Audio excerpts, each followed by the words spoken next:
Olá, meus irmãos, graça e paz a todos. É motivo de alegria podermos estar juntos mais uma vez para louvar o santo nome do nosso Deus, mesmo que ainda de forma online, mas isso não nos impede de exaltarmos ao Senhor.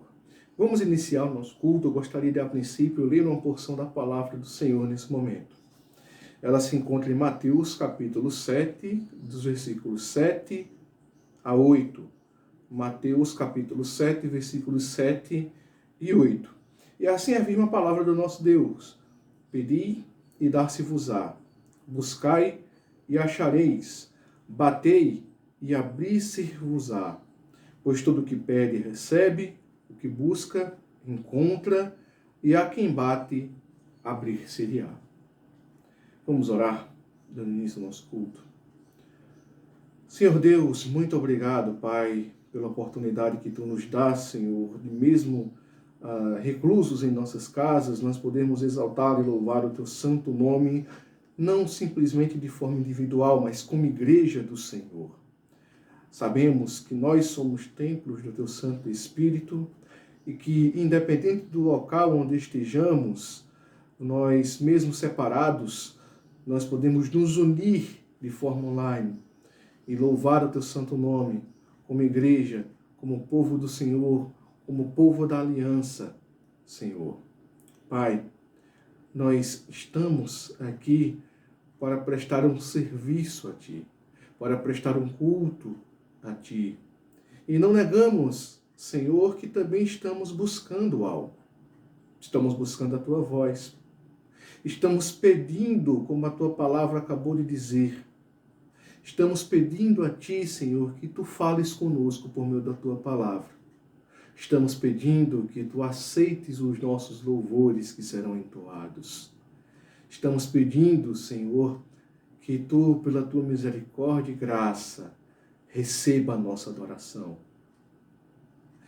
Então mesmo nos dizes que quando pedimos nós recebemos. E claro, Senhor, nós temos a consciência de que nós vamos receber não aquilo que queremos, mas aquilo que precisamos. Porque Tu, Senhor, como nosso Pai, sabes aquilo que é melhor para cada um de nós. E haverá de dar aquilo que é melhor para cada um de nós. E dessa forma já Te somos gratos, Senhor, porque Tu nos dá aquilo que precisamos e nem sempre o que queremos, porque a maioria das vezes o que queremos não é benéfico para nós. Obrigado, Senhor, por Tua orientação, por Tua direção. Conduz, ó Deus, todo esse momento. Não nos permite, Senhor, dispersarmos nas nossas casas, mas nos concentrarmos totalmente na Tua adoração. É dessa forma que nós te oramos, em nome de Jesus, Pai. Amém. Eu gostaria de ler ainda mais uma porção do texto para o nosso momento de confissão. E eu vou ler uma porção do texto que está em Mateus, capítulo 6, versículos de números 12 e 13. Mateus 6, versículos de números 12 e 13, onde é dito uma parte da oração que o nosso Senhor nos ensinou. E perdoa as nossas dívidas, assim como nós temos perdoados aos nossos devedores. E não nos deixes cair em tentação, mas livra-nos do mal, pois Teu é o reino, o poder e a glória para sempre. Amém. Nós acabamos de ler uma porção da palavra do Senhor, onde Deus nos ensina, onde Cristo nos ensina a clamarmos pelo perdão de Deus, a suplicarmos pelo seu perdão e, sobretudo, também a que Ele nos proteja do mal.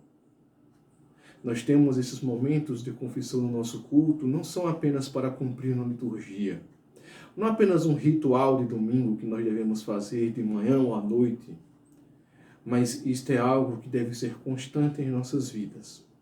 Isso é algo que deve ser feito diariamente e constantemente. Porque diariamente nós precisamos ser perdoados e perdoar. Diariamente nós precisamos da proteção do nosso Senhor contra o mal.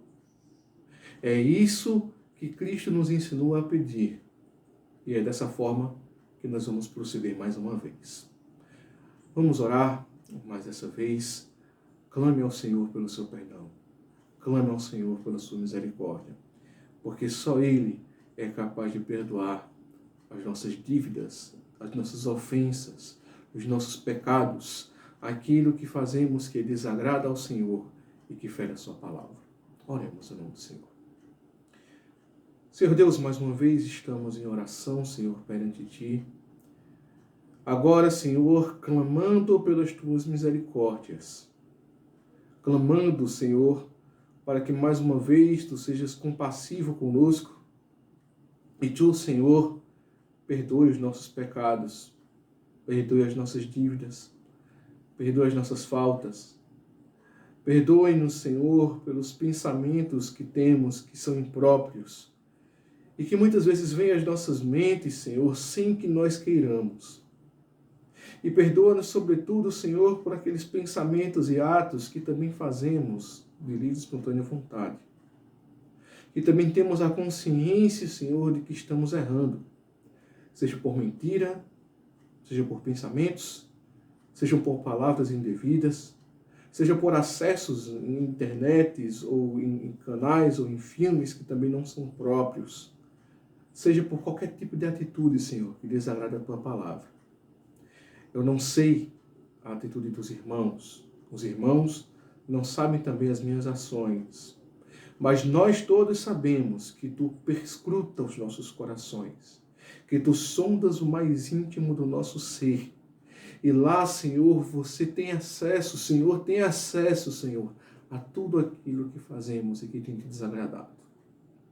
E conscientes de que Tu nos sondas e principalmente conscientes de que Tu perdoas os nossos pecados, nós clamamos a Ti, Senhor, o Teu perdão, a Tua misericórdia, para que nós possamos estar perante Ti nesse momento de forma agradável e santa, para que os nossos louvores possam subir às Tuas narinas como aroma suave. É dessa forma, Senhor, que nós te oramos em nome de Jesus, Pai. Amém. Vamos louvar ao nosso Deus nesse momento. Vamos louvá-lo com 3 hinos para a honra e glória do nosso Deus. Eu gostaria de começar esse momento de louvor agradecendo ao nosso Deus porque Ele nos perdoa, porque Ele nos dá a graça de estarmos vivos, mesmo diante dessa pandemia que tem ceifado a vida de tantas pessoas. Você, meu irmão, minha irmã, você está vivo. Você está presente, você consegue louvar ainda o nosso Deus.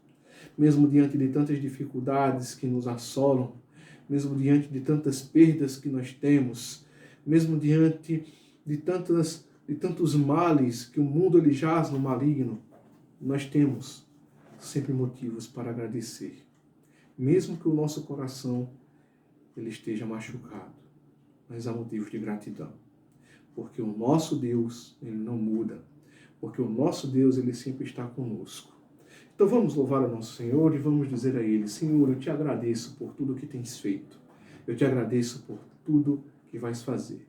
E principalmente nós o agradecemos pela salvação que Ele nos deu, que nos garante estarmos na sua presença por toda a eternidade. Louvemos ao nosso Deus.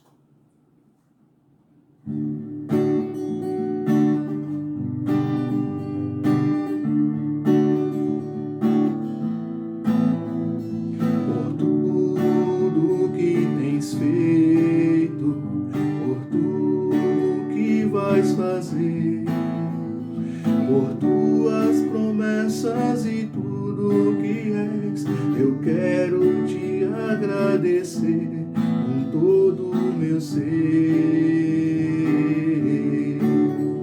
Por tudo que tens feito, por tudo que vais fazer, por tuas promessas e tudo que és, eu quero te agradecer com todo o meu ser.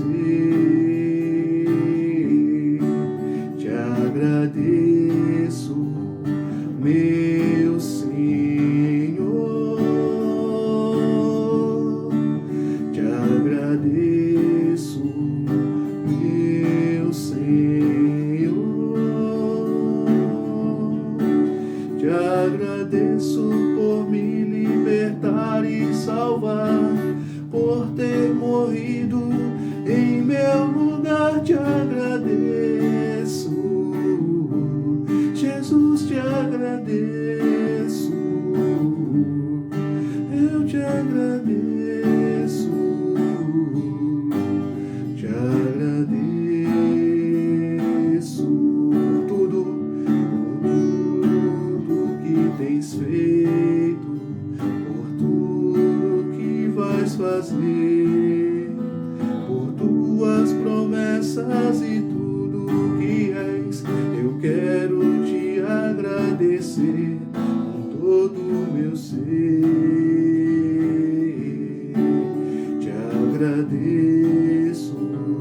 meu Senhor,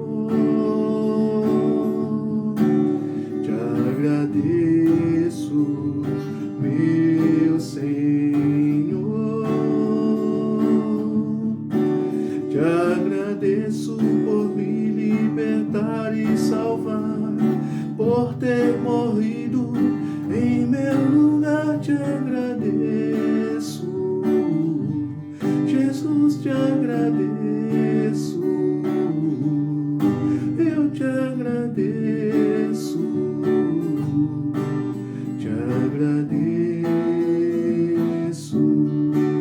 te agradeço, te agradeço.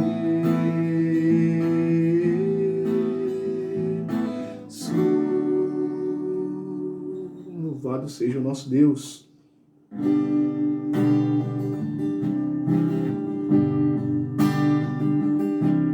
Erga sua voz e cante ao nome do nosso Deus, que é o Rei das Nações. Cantai ao Senhor um cântico novo, cantai ao Senhor todas as terras, cantai ao Senhor, bendizei o seu nome, proclamai a sua salvação, anunciai entre as nações as suas obras, entre todos os povos as suas maravilhas, porque grande é o Senhor, o digno de ser louvado, mais temível do que falsos deuses. Glória e majestade estão diante dele, força e formosura no seu santuário. Glória e majestade estão diante dele, força e formosura no seu santuário.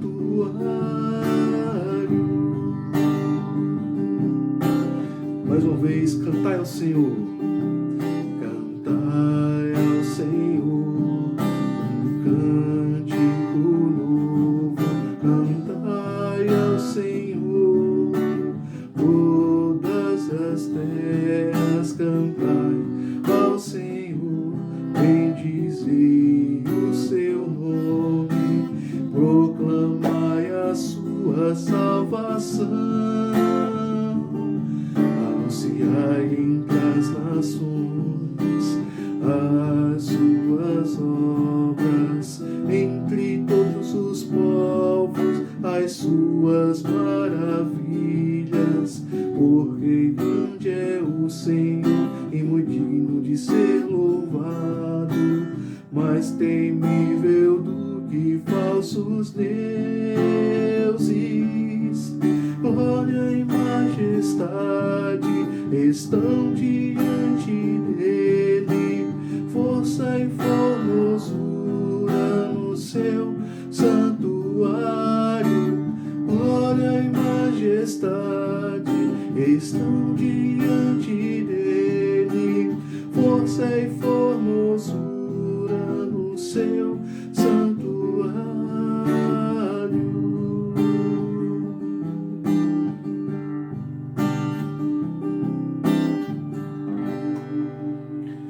Louvado seja o nosso Deus. E vamos terminar esse momento de louvor dizendo ao nosso Deus: digno és de glória e louvores, Senhor.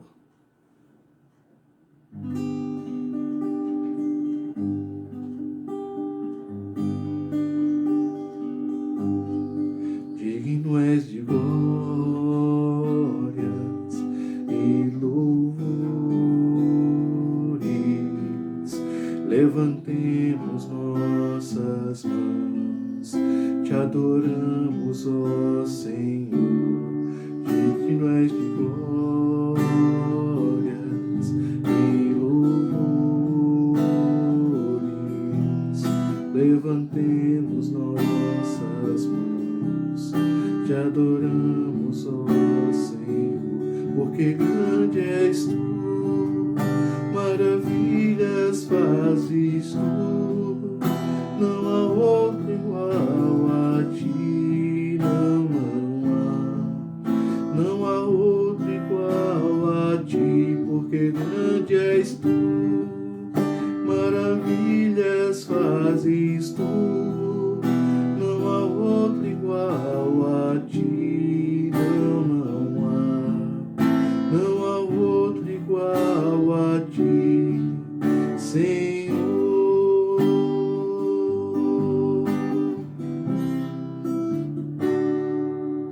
Digno és de glórias e louvores, levantemos nossas mãos, te adoramos, ó Senhor. Digno és de glórias e louvores, levantemos nossas mãos, te adoramos, ó Senhor, porque grande és tu, maravilhas fazes tu, não há outro igual a ti, não há outro igual a ti, porque grande és tu, maravilhas fazes tu, não há outro igual a ti, não há outro igual a ti, Senhor.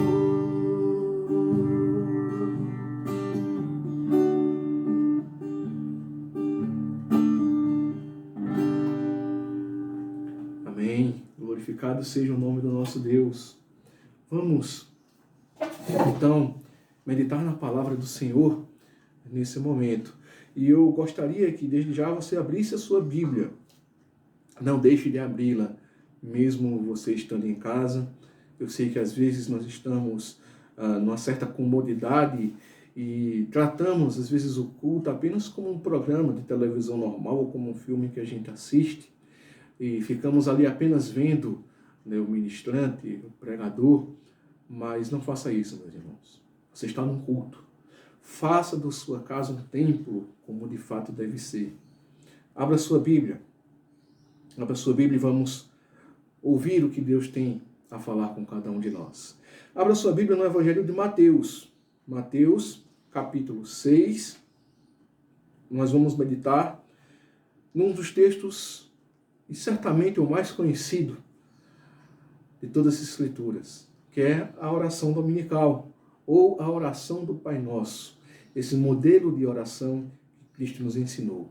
Mateus, capítulo 6, versículos do 9 até o versículo 13. Mateus, capítulo 6, dos versículos 9 ao versículo 13. Assim afirma a palavra de Deus. Portanto, vós orareis assim: Pai nosso que estás nos céus, santificado seja o teu nome. Venha o teu reino, faça-se a tua vontade, assim na terra como no céu. O pão nosso de cada dia dá-nos hoje, e perdoa-nos as nossas dívidas, assim como nós temos perdoado aos nossos devedores. E não nos deixes cair em tentação, mas livra-nos do mal. Pois teu é o reino, o poder e a glória para sempre. Amém. Vamos orar mais uma vez, pedindo a orientação do nosso Deus, para que Ele conduza cada mente que ouvirá essa palavra para a sua compreensão. Senhor, somos gratos por desde já, Senhor, estarmos participando desse culto a Ti, por ter recebido os nossos louvores, por ter recebido a nossa oração.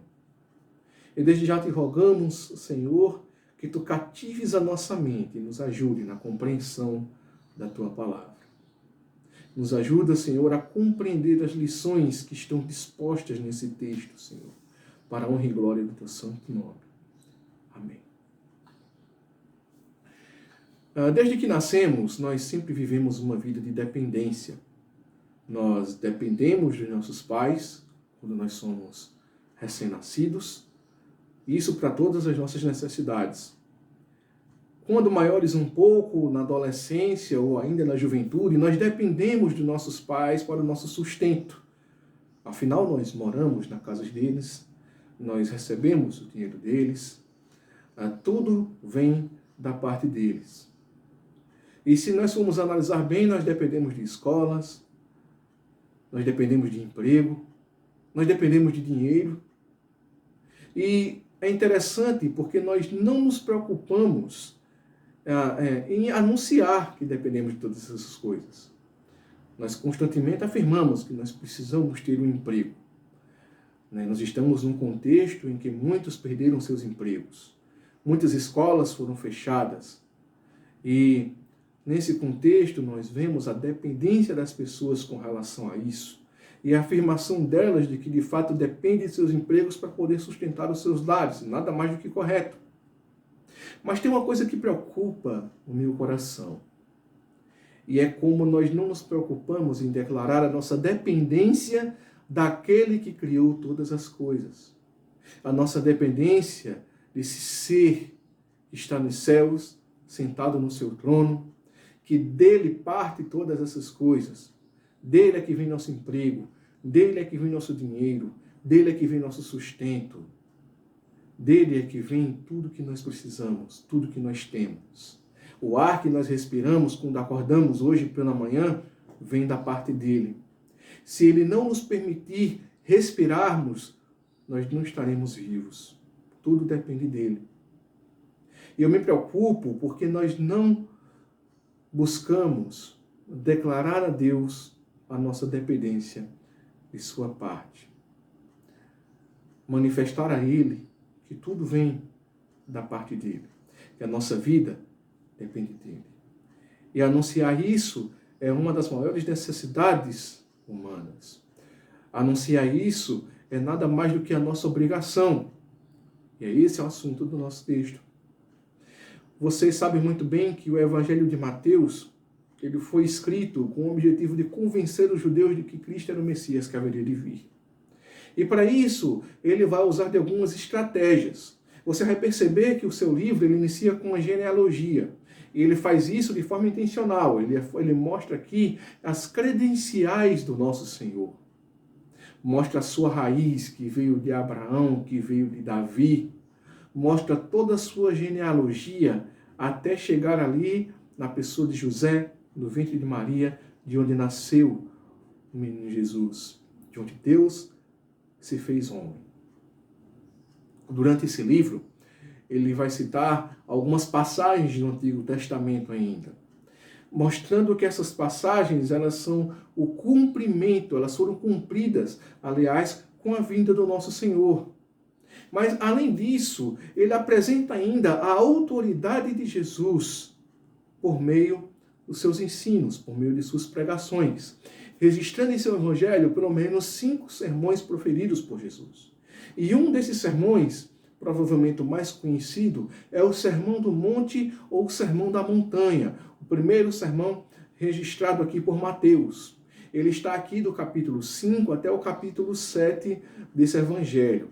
E é exatamente no fim desse sermão, você vai ver que Mateus, está lá no capítulo 7, versículos 28 e 29, Mateus ele escreve que as multidões estavam maravilhadas com o ensino de Jesus. Por quê? Porque ele ensinava como quem tem autoridade. E é para uma parte desse sermão que eu gostaria de chamar a sua atenção nesse momento. É para a primeira parte desse sermão. Para uma parte prática que está inserida ali. E de forma mais específica, para o conteúdo dela. Nós vamos falar da prática da oração. E, sobretudo, sobre o conteúdo dessa oração. Nós vamos perceber que, na época de Jesus, 2 práticas erradas estavam acontecendo com relação à oração. Alguns oravam com o objetivo de se autopromoverem. Eles direcionavam a glória que é devida a Deus para si mesmos. E é isso que Jesus ele vai confrontar em Mateus capítulo 6, versículo 5. Veja que é dito: e quando orardes, não sereis como os hipócritas, porque gostam de orar em pé nas sinagogas e nos cantos das praças para serem vistos dos homens. Em verdade vos digo que eles já receberam a recompensa. E é por isso que Jesus vai dizer no versículo seguinte, no versículo 6, tu, porém, quando orares, entra no teu quarto e, fechada a porta, orarás a teu pai que está em secreto. E teu pai que vê em secreto, ele te recompensará. Jesus ele orienta de forma prática aqui os seus discípulos a que não sigam a hipocrisia dos fariseus, a que não busquem a autopromoção. Ele diz, olha, orem de forma secreta. Entrem no seu quarto, tranquem a porta e conversem apenas você e Deus. E ele certamente te ouvirá e te recompensará. Mas ainda existia uma segunda atitude errada com relação às orações. Outros, eles repetiam as palavras de forma desnecessária. Eles achavam que falar muito, ou às vezes até falar bonito, falar eloquente, faria com que Deus ouvisse as suas orações. Eles oravam de forma superficial, provavelmente por motivos que nem lhes preocupavam, simplesmente para cumprir um compromisso. Preocupavam-se só com a quantidade do que falavam, mas não com a qualidade do que estavam falando. E veja que é por isso que Jesus ele vai falar nos versículos 7 e 8 ainda de Mateus capítulo 6. Veja o que é que Jesus diz. Ele diz, e orando, não useis de vãs repetições como gentios, porque presumem que pelo seu muito falar serão ouvidos. Não vos assemelheis, pois, a eles, porque Deus, o vosso Pai, sabe o de que tendes necessidade antes que lhes peçais. Afirmando com isso que a oração, ela não é apenas um meio de informar a Deus as nossas necessidades. De tal forma que Deus ele já conhece tudo aquilo de que precisamos antes mesmo que nós abramos os nossos lábios para falar. Ele já conhece todas elas. E a oração também não é uma forma de você utilizar as palavras que você aprende nos livros. Não é uma forma de você mostrar a sua eloquência, a sua bela capacidade de falar. A atenção de Deus não será chamada por causa disso. Não é o muito falar que chama a atenção de Deus. Mas entenda que a oração ela é um meio de graça que usamos para declarar a Deus a dependência dele. Eu quero que você escute isso mais uma vez. Eu vou repetir. A oração é um meio de graça que usamos para declarar a Deus que dependemos dele. Nós, cristãos, temos o dever de declarar a nossa dependência de Deus através da oração. E diante disso, eu gostaria de meditar sobre o tema essa noite. Uma declaração de dependência. Uma declaração de dependência. E de que forma nós, cristãos, declaramos a nossa dependência a Deus? Nós vamos declarar a nossa dependência a Deus quando oramos e suplicamos que Deus realize 3 ações em nossas vidas. Vamos ver quais são? A primeira é quando declaramos a Deus que Ele haja sobre nós de acordo com a sua vontade. Essa é a primeira ação. E ela se encontra dos versículos 9 e 10. Veja o que diz o versículo 9. Portanto, vós orareis assim. Veja, a sua vontade, ela se manifesta desde a nossa postura na oração. E eu chamo a sua atenção para o que Cristo está dizendo aqui antes de iniciar o modelo de oração. Veja que ele diz, vós orareis. É interessante essa expressão que ele usa, porque a forma como está registrada aqui, ela mostra que o que Cristo está fazendo aqui é nos dando uma ordem. Você vai perceber que ainda em Lucas capítulo 11, nós também temos essa mesma oração. E lá não há essa ideia de ordem. Ele diz, quando orares. Mas você vai perceber também que quando ele diz quando orares, subentende-se que a pessoa não vai orar. Mateus, ele traz aqui de uma forma mais enfática. Ele mostra aqui que, primeiramente, isso daqui se trata de uma ordem. Você deve orar. Você precisa orar diariamente. Você precisa orar constantemente. Não se trata de simplesmente uma disposição sua. Não é quando você estiver descansado. Não é quando você estiver com vontade. Não é quando você acorda bem, maravilhoso, e você vai orar. Mas você precisa orar em todos os momentos da sua vida.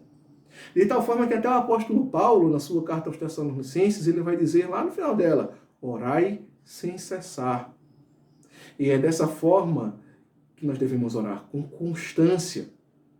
Ainda essa expressão vós orareis, ela diz que nós devemos orar continuamente.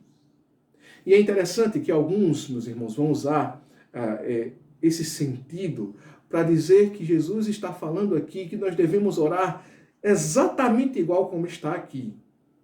Fazem dessa oração uma reza repetitiva. Mas perceba que no contexto, e nós já vimos isso nos versículos 7 e 8, que Jesus está confrontando exatamente a repetição aleatória de palavras. Claro que, e isso é um sentimento do próprio judeu, que se você conseguir orar da forma como está aqui, com exatamente o sentimento que está manifestando, com esse desejo de que o reino dele venha, que ele dê o pão de cada dia, se você orar com o sentimento correto, claro, não há problema. Mas Jesus, de forma alguma, está dizendo para nós repetirmos exatamente essas palavras. Veja que ele diz, portanto, orareis assim.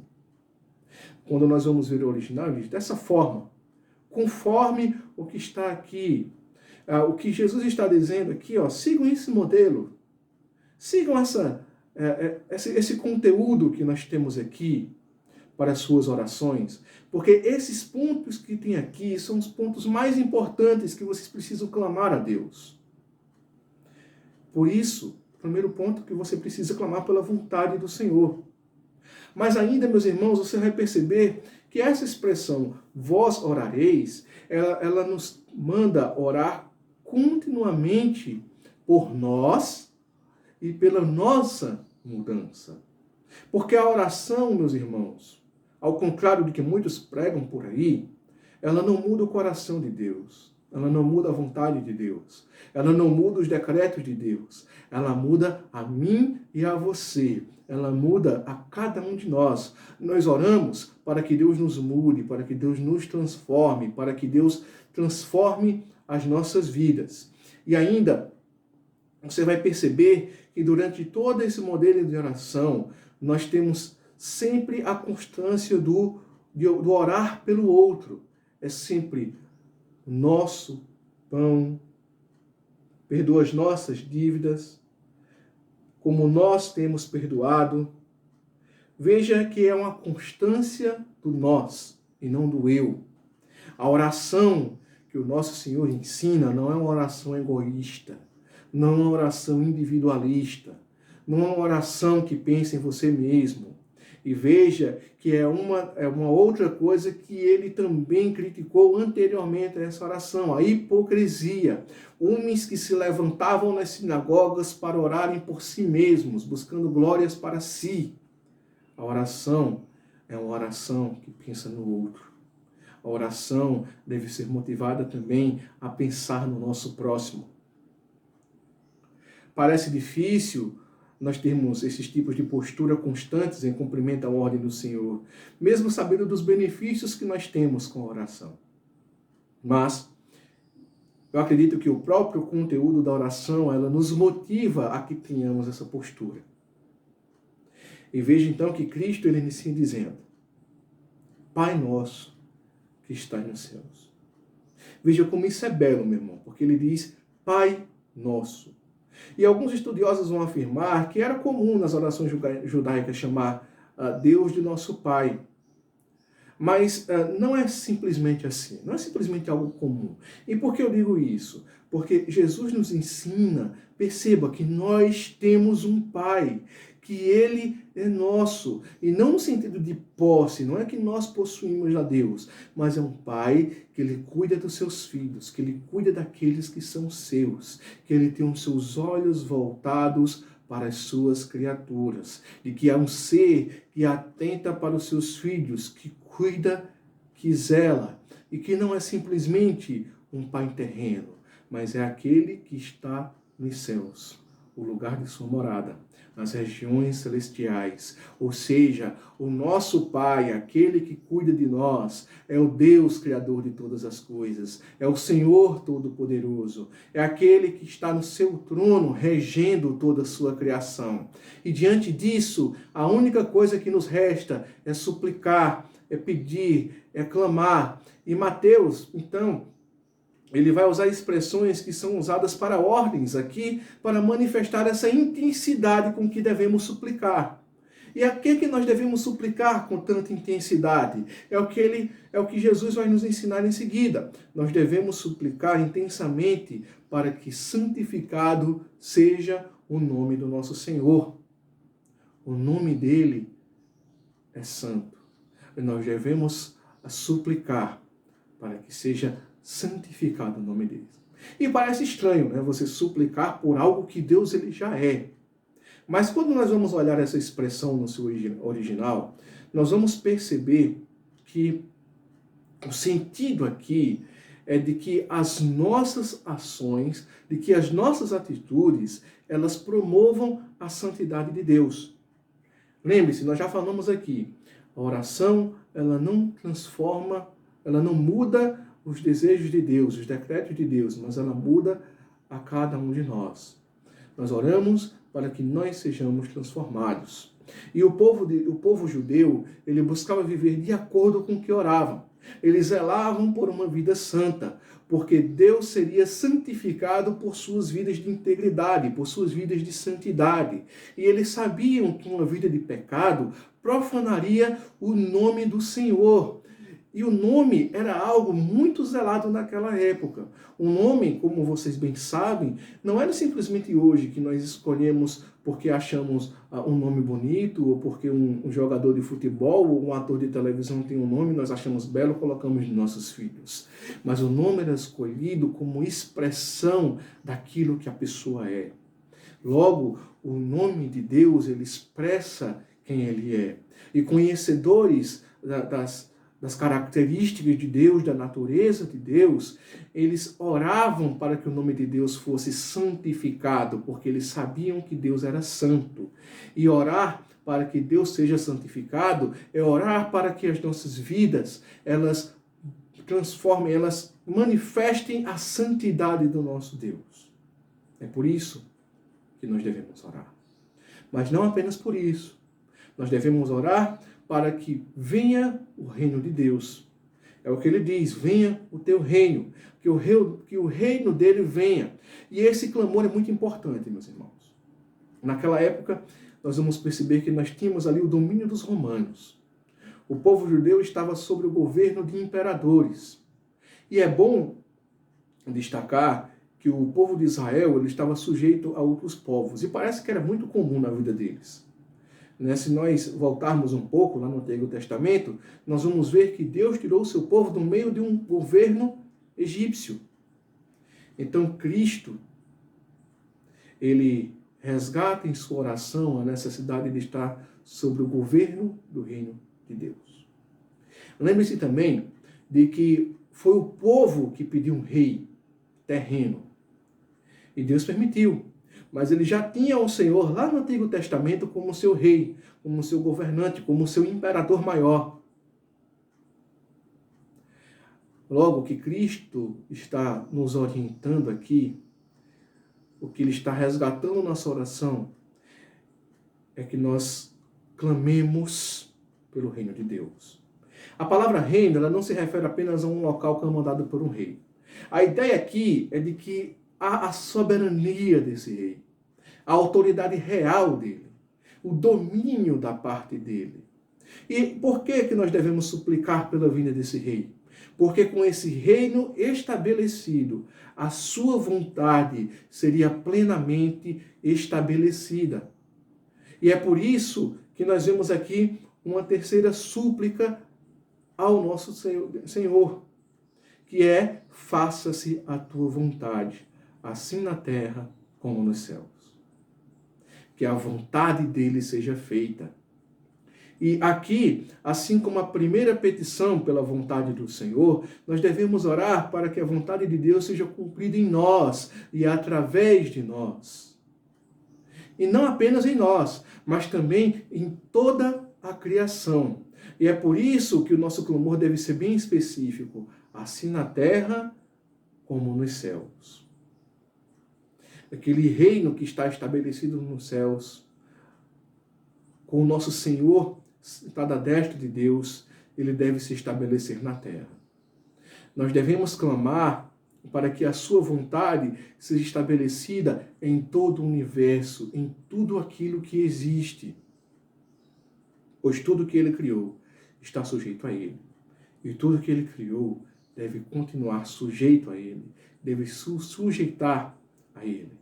Afinal de contas, ele é o Criador. Ele é o autor de todas as coisas. E cabe à sua criação clamar pelo seu Criador.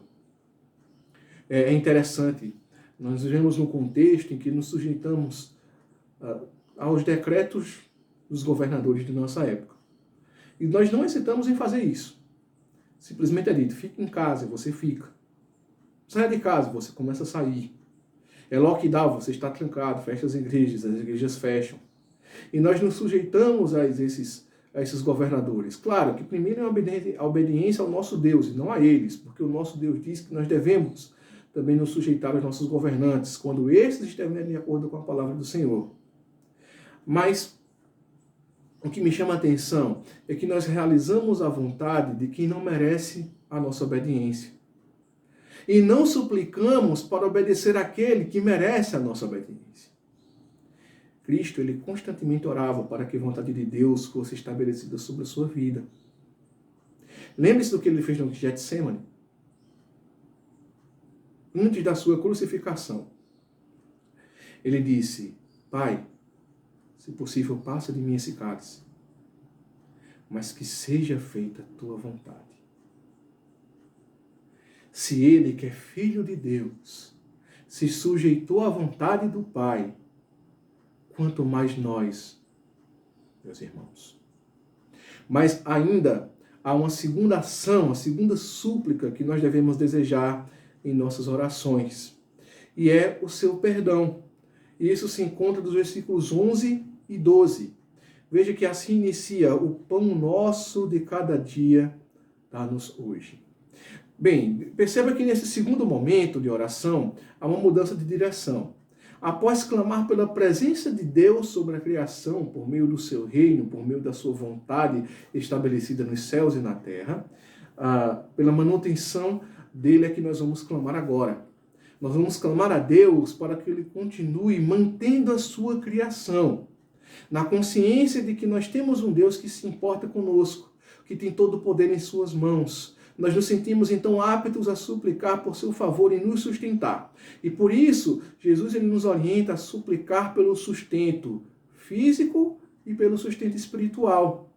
Veja que o que nos chama a atenção aqui é que Cristo ele vai nos ensinar a orar pelo alimento, não do ano, não pelo alimento do mês ou da semana, mas ele nos ensina a orar pelo alimento diário, pela necessidade de cada dia.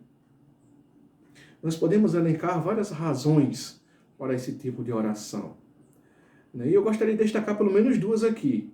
A primeira está resumida lá em Mateus 6,34. Portanto, não fiqueis ansiosos com o dia de amanhã, pois o amanhã trará os seus cuidados, basta ao dia o seu próprio mal. Por isso que nós devemos orar pelo nosso alimento diário, por aquilo que é necessário no nosso dia.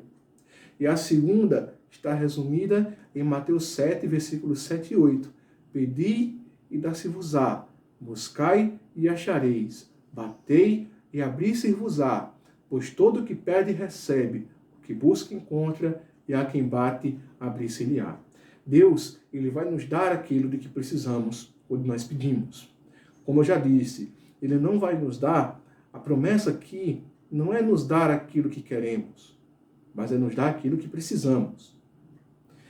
Se o nosso Pai é o Criador de todas as coisas, se Ele tem todo o poder em suas mãos, não há por que termos ansiedade pelo dia de amanhã. Nós devemos nos preocupar com hoje, porque é hoje que nós estamos vivos. É hoje que nós estamos aqui no meio da sua criação, aproveitando de tudo que Ele fez, de tudo que Ele criou, tendo as nossas necessidades. É com a nossa necessidade imediata que nós devemos estar preocupados. E claro que de forma nenhuma eu estou dizendo aqui que nós não devemos, por exemplo, guardar algum valor para o dia de amanhã. Nós vamos perceber mais em outros momentos da palavra de Deus que nós somos orientados sim a guardar, a ter reservas. Mas o nosso clamor seja para que Deus ele nos sustente hoje, sustente as necessidades de hoje, supra aquilo que precisamos nesse dia. Ele mesmo garante que o que pedirmos, que quando pedirmos, melhor dizendo, Ele vai nos dar. Nós receberemos o que precisamos. Mas, muito mais importante que orar pelo alimento físico, é orar pela condição espiritual que nós temos. Eu digo isso porque há um destaque maior com relação ao perdão na nossa oração. Veja que ele diz, pão nosso de cada dia dá-nos hoje. Mas em seguida ele vai dizer, e perdoa-nos as nossas dívidas. E ele acrescenta algo, assim como nós temos perdoado aos nossos devedores. Segundo a doutrina judaica, os pecados eles são dívidas para com Deus.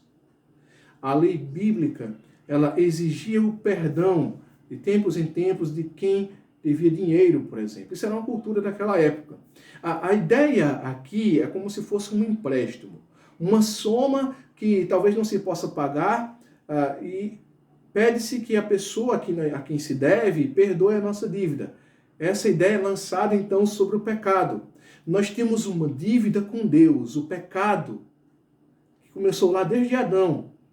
E nós não temos nenhuma condição de pagar essa dívida. Logo, a única coisa que nos resta é clamar pelo perdão. E então, misericordiosamente, Ele nos perdoou quando enviou o seu Filho, Jesus, e consumou esse perdão na cruz do Calvário, derramando o seu sangue. Contudo, perceba que há um anexo a esse pedido. Ele diz, assim como nós perdoamos aos nossos devedores. Parece que não é dada muita atenção nessa porção da palavra de Deus. Mas veja o que é que está nas entrelinhas aqui. O que está nas entrelinhas é que você também tem perdoado, né? Quem lhe deve. Você perdoou aquela dívida, aquela ofensa, aquele pecado que cometeram contra você. E isso é tão importante, meus irmãos. Esse destaque é tão importante, porque quando você vai olhar lá no final da oração, acompanhe aí comigo, por favor, versículos 14 e 15, o que é dito. Porque se perdoardes aos homens as suas ofensas, também vosso Pai Celeste vos perdoará. Se, porém, não perdoardes aos homens as suas ofensas, tampouco vosso Pai perdoará as vossas ofensas. Claro que uma coisa que devemos entender é o seguinte, é o que vem de cima, ele deve refletir em nossas vidas. O perdão de Deus sobre nós deve nos fazer perdoar aquele que nos ofendeu. Entenda que não é o contrário. Não é porque nós perdoamos que Deus vai nos perdoar, mas é porque Deus perdoou a cada um de nós que nós devemos perdoar o nosso próximo.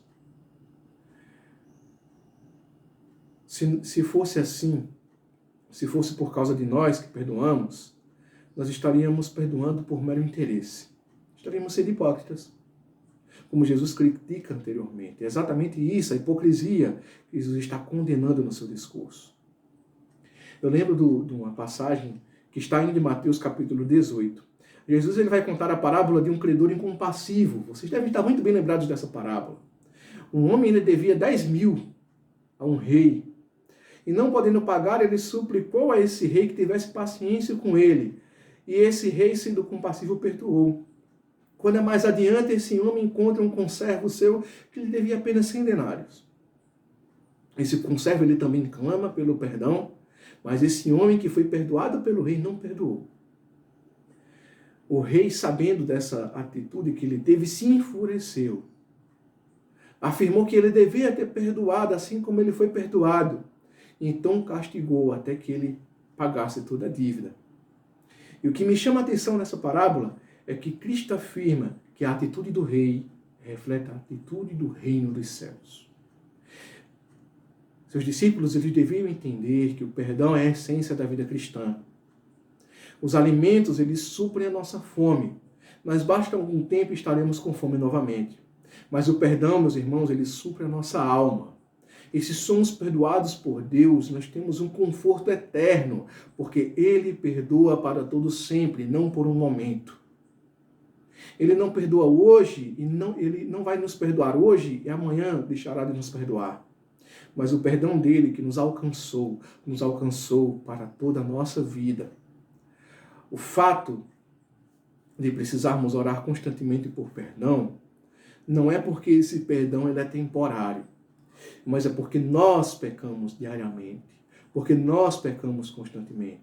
Assim também Jesus ele vai nos ensinar que nós devemos perdoar 70 vezes 7, porque esse é o padrão do perdão de Deus, e esse perdão ele deve ser manifesto em nossas vidas.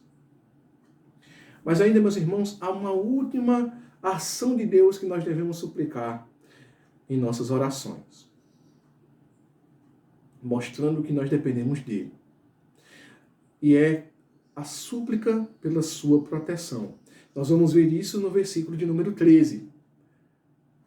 Veja que ele ensina a que nós oremos. E não nos deixes cair em tentação, mas livra-nos do mal. Bem, por fim, nosso Senhor, ele nos orienta a clamar por livramento, clamar pela sua proteção. Desde que o homem foi criado, ele foi tentado. E enquanto o homem permanecer no mundo, que jaz no maligno, ele será tentado. E Cristo não está ensinando a orar para não sermos tentados. A ideia da expressão, é não nos introduza na tentação, não nos leve para dentro dessa tentação. Talvez por isso algumas versões até tragam, não nos deixe cair em tentação, como nós lemos.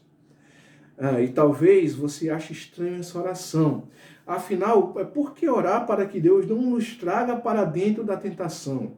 Porque não é o inimigo que nos tenta? Mas veja, esse pensamento ele não está errado.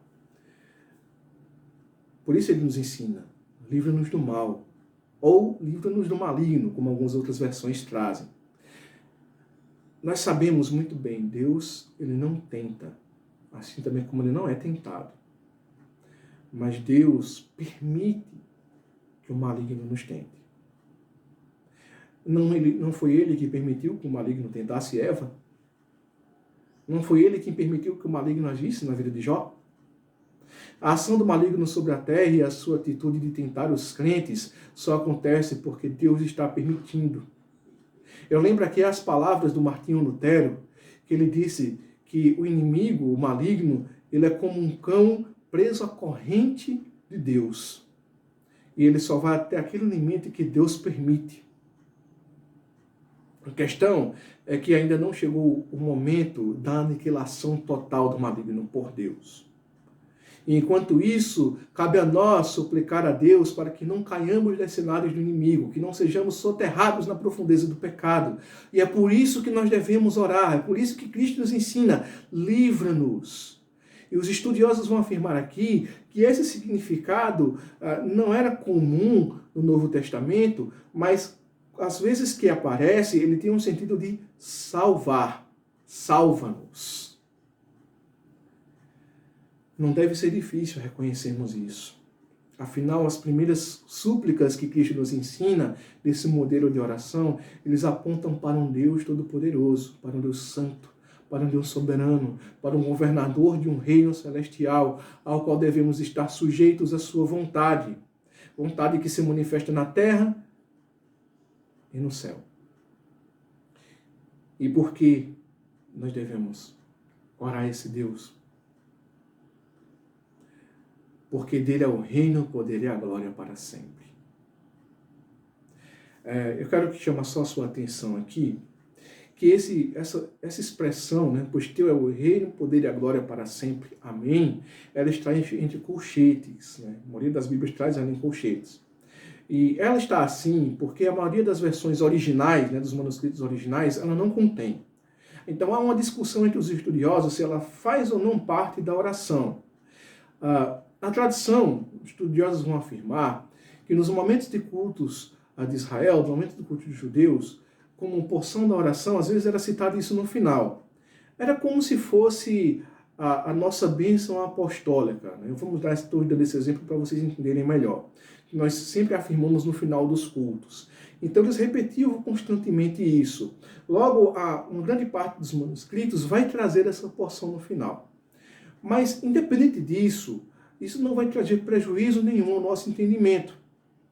Veja que é como que um resumo daquilo que Deus primeiro pediu para que nós orássemos. Pelo reino de Deus, pelo poder, pelo seu poder, né? Pela sua vontade, pela sua majestade, pela sua glória. Então, ele termina como que resumindo quem é Deus, resumindo a majestade de Deus, afirmando, nós devemos orar, pois teu é o reino, o poder e a glória para sempre. O maior mal, meus irmãos, que já assolou o planeta Terra não foi a pandemia que está acontecendo conosco. O maior mal que já aconteceu, a maior pandemia que já aconteceu na Terra foi o pecado. Ela é a maior pandemia. Eu sei que a Covid ela ceifa vidas, mas o pecado ela ceifa almas. Nós devemos orar sim para não sermos afligidos por esse vírus.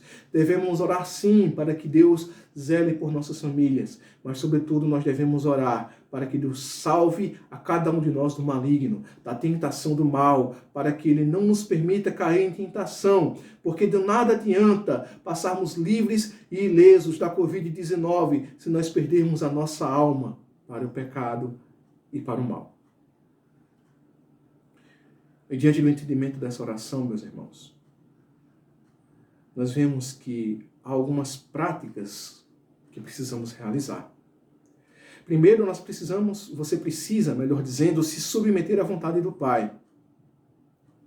A primeira questão que Cristo lhe direcionou foi a vontade do Pai. Exatamente porque você precisa se submeter a ela. E para começar a fazer isso, você precisa orar pedindo isso. Portanto, pare de tratar Deus como se fosse um escravo em suas orações.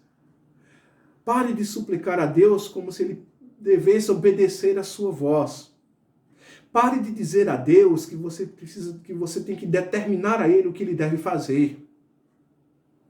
Ele é o centro, Ele é o poder e majestade. Portanto, a sua petição deve ser: Senhor, faz a tua vontade na minha vida. Faz a tua vontade na minha saúde. Faz a tua vontade na minha vida financeira. Faz a tua vontade na minha vida e na vida dos meus filhos. E na vida da minha igreja. E na vida dos irmãos que estão à minha volta. Ore para que Deus faça a sua vontade em meio à Covid-19. Dessa forma, você estará pedindo para que Ele faça conforme Ele deseja. Da mesma forma como Cristo fez. Mesmo pedindo para afastá-lo do cálice, clamando para que Ele fizesse a vontade dele. Busque o perdão dos seus pecados. Mesmo você sendo cristão, você precisa clamar pelo perdão. Isso faz parte da sua responsabilidade. Porque você, assim como qualquer outro, peca em sua vida. Peça perdão pelo pecado de reclamar quando você tem que acordar cedo para estudar ou trabalhar. Peça perdão porque você não ora constantemente. Peça perdão porque você não medita na palavra do nosso Deus. Peça perdão pelo pecado de desejar o mal do outro, por xingar ou se enfurecer com alguém. São vários os motivos que nós poderíamos elencar aqui para pedir perdão. Peça perdão, meus irmãos, constantemente, diariamente em sua vida. E se você ainda não é um cristão, você precisa também, e ainda mais, suplicar pelo perdão.